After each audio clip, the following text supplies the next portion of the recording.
LAC पर बहुत जल्द हो सकता है कुछ बड़ा।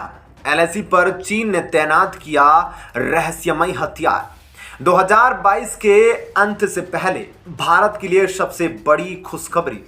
भारत के लिए अमेरिका के शब्दों को सुन स्तब्ध दुनिया। दोस्तों, चीन और भारत के बीच सीमा विवाद सुलझने का नाम नहीं ले रहा है। तमाम राजनीतिक और सैन्य स्तर की कोशिशों के बावजूद दोनों देशों की ओर से सर्दियां बढ़ने के साथ साथ सीमा पर इसके उलट गर्मी बढ़ रही है। 2020 के अंदर चीन और भारत के बीच तनाव ने नए सिरे से जन्म लिया था, जिसके बाद दोनों देशों की ओर शांति की तमाम कोशिशें की गई, लेकिन चीन अपनी गुस्ताखी से बाज नहीं आ रहा है। दुनिया के सामने चीन शांति का पक्ष रखता है, लेकिन इसके उलट सीमा पर बारूद को बढ़ाने में लगा है। अरुणाचल प्रदेश से लद्दाख तक चीन ने हजारों सैनिकों को तैनात किया है, तो उधर भारत भी इस मामले से कम नहीं है। चीन को उसी की भाषा में जवाब देने के लिए भारत ने हजारों की संख्या को जवानों को तैनात कर रखा है, तो दूसरी ओर भारी मात्रा में बारूदी जखीरे में भी इजाफा किया है। लेकिन दोस्तों, हाल ही में जो बड़ी खबर आ रही है उसने भारत की टेंशन को बढ़ा दिया है। हालांकि ऐसा नहीं है कि भारत ने इसके लिए कोई तैयारी नहीं की है।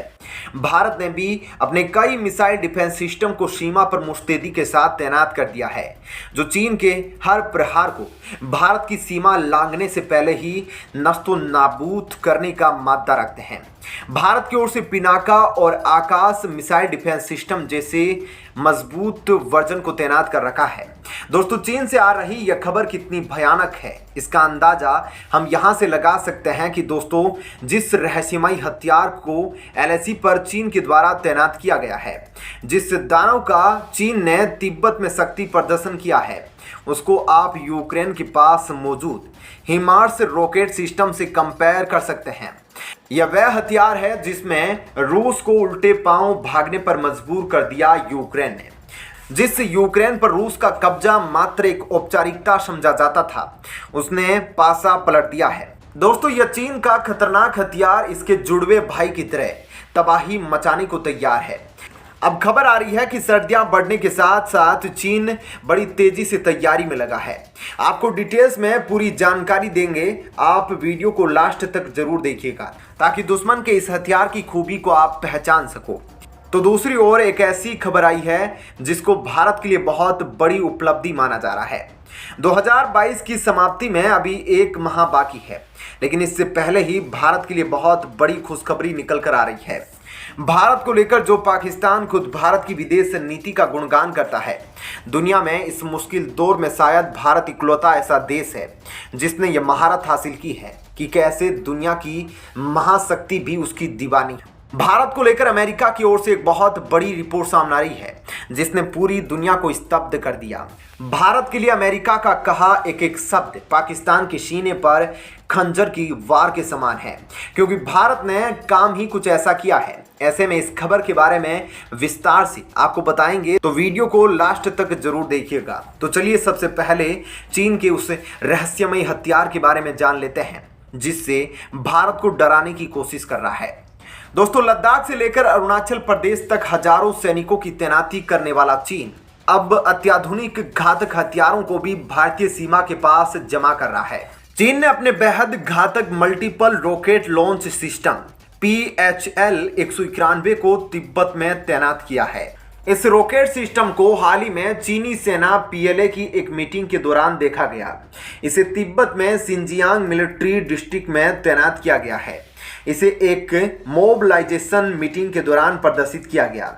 ऐसा पहली बार है जब इस घातक रॉकेट सिस्टम की तैनाती की पुष्टि हुई है। चीनी सेना के तिब्बत मिलिट्री डिस्ट्रिक्ट ने एक बयान में कहा कि यह जांच इसलिए अंजाम दी गई है ताकि हमारे हथियार फेल न हो, उनमें कोई समस्या नहीं आए और उनके प्रदर्शन को भी सुधारा जा सके। चीन का यह रॉकेट सिस्टम यूक्रेन की जंग में सफलतापूर्वक इस्तेमाल किए जा रहे हिमार्स सिस्टम की तरह बहुत घातक है। यूक्रेन की सेना अमेरिका में बने हिमार्स की मदद से रूसी हथियारों को ठिकाने को तबाह कर रही है। विशेषज्ञों के मुताबिक चीन अपने इस रॉकेट सिस्टम की मदद से 500 किलोमीटर दूर तक पहाड़ों में भी भारतीय सेना के ठिकानों को निशाना बना सकता है। दोस्तों, चीन ने पिछले दिनों इस सिस्टम का सफल परीक्षण करने का दावा किया था। चीन के सरकारी मीडिया का कहना है कि PHL 191 रॉकेट सिस्टम सटीक तरीके से निशाना लगाने में सक्षम है। PLA इसे एक ट्रक पर रखकर लंबी दूरी आसानी से निशाना बना सकती है। विशेषज्ञों के मुताबिक इस घातक रॉकेट सिस्टम का प्रदर्शन करके चीन ने अपनी युद्धक तैयारियों को दिखा दिया है।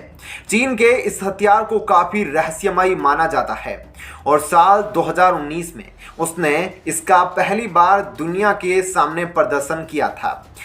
शुरू में चीन ने इसका नाम भी नहीं बताया था। यह सिस्टम 750 mm की 2 फायर ड्रैगन मिसाइलों से जाता है और इनकी मारक क्षमता 500 किलोमीटर तक होती है। यही नहीं, 3700 मिलीमीटर के 8 रॉकेट ले जा सकता है जिनकी रेंज 350 किलोमीटर होती है।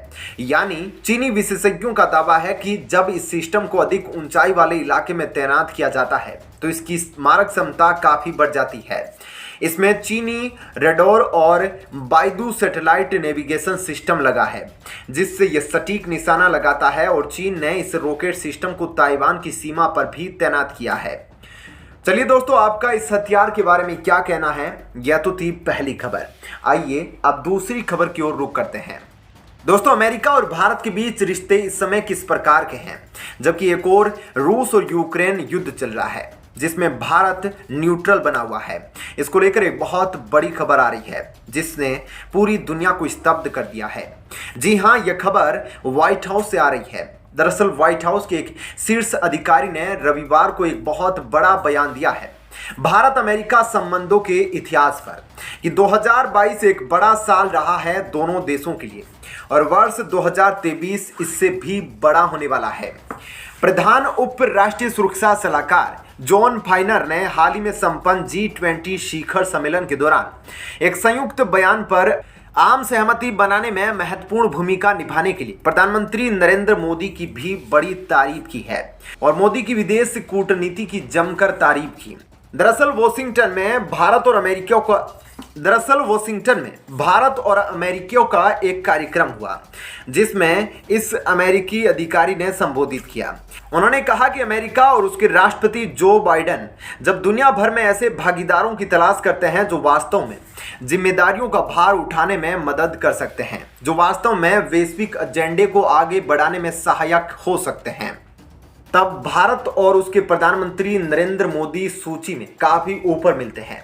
उन्होंने ये भी कहा कि हमने इस तथ्य को भी G20 शिखर सम्मेलन में देखा जहां प्रधानमंत्री मोदी ने एक संयुक्त बयान पर अलग अलग रुख वाले देशों के समूह के बीच आम सहमति बनाने में अहम भूमिका निभाई थी। हमने इस तथ्य को प्रधानमंत्री मोदी और भारत सरकार के अन्य सदस्यों के उन कार्यों और टिप्पणियों में भी देखा है जो उन्होंने परमाणु मुद्दे पर बढ़ते जोखिम को उजागर करने के लिए की है।